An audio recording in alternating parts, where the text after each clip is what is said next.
izinto ey'shiwo ngengane, ayino izinto ey'shiwo nge-DNA, ayino izinto ey'shiwo ngayo uMakhwela ukuthi ubethandana nomuntu asebenza naye. Bengingamazi, angimazi, I know nothing. Angikaze ngihlale naye eThekwini, angazi lutho alwenzile. Yayi kwi-social media leyo nto, it was people were saying on social media, what when are you gonna prove them wrong? Mzilekazi, ngiyayazi into oyikhulume nami, ngiyayazi into ongayikhuluma. Ngimazela. Imake asingagxili kuyena, ngifuna ukubuyela la uqale khona.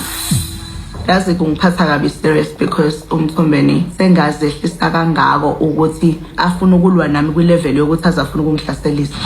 Understand ukuthi uMthombeni uyithathaphi indaba yokuthi angazosuka akhulume into yokuthi ajike istory mhlawumbe to put it right. Bengizokunikeza i-information if besambisana, kodwa ngoba asihambisani on this matter, which is why you even twisting my words because asihambisani. Fanele ngivumelane nento engavumelani nayo because if angivumelani uyazi ukuthi wena you even said ingane akuyona yakho. Ngisho phani angazi nothi ngingenaphi ezinganeni bazalwane, ilungelo ngilithatha lokukhuluma ngabantu abaningana. Mthombeni naye usengizonda kule level ukuthi sefuna ungihlaselisa nangabantu. I-problem ileyo yokuthi mawukhuluma izinto kufuneka mina ngingazikhulumi. Ngisho bani Mthombeni ukhulumelana iphutha.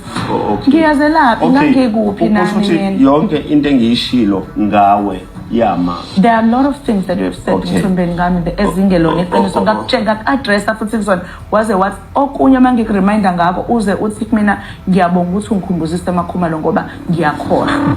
uMakhumalo angangitshela mina inkinga kodwa akafuni ngiyikhulume. In fact uyayiphika athi angikushongo lokho. One, uphikile ukuthi lengane yami wayethi akuyona ingane yami le khona uMethuli. Number 2, uyakuphika ukuthi wathi angemlahla uMakhwela, kodwa into eyenza ngingayi kwakhe, into eyenza ngingavumi, ngingakwazi ukuye angiblock ingoba ngemlahlile uMakhwela. So hi okay, so I think Makhumalo did say the things that she said. I think Mseleko is telling the truth. She did say or insinuate that Makhwela's child is not Mseleko's child.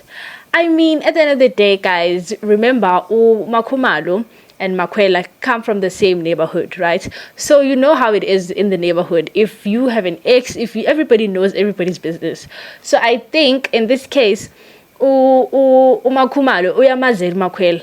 Remember, she even said that she knows the aunts. Like the families are so intertwined in a way that Makhwela's aunts are like Makhumalo's aunts because she knows, like, you know the vibes. You guys know the vibes when it comes to like neighborhoods, family structure and whatever. Yes. So I think Makhwela Vele has a history, right? And that maybe it's okay. In this case, it looks like it's not pretty. And then now she's coming into Makhumalo's family.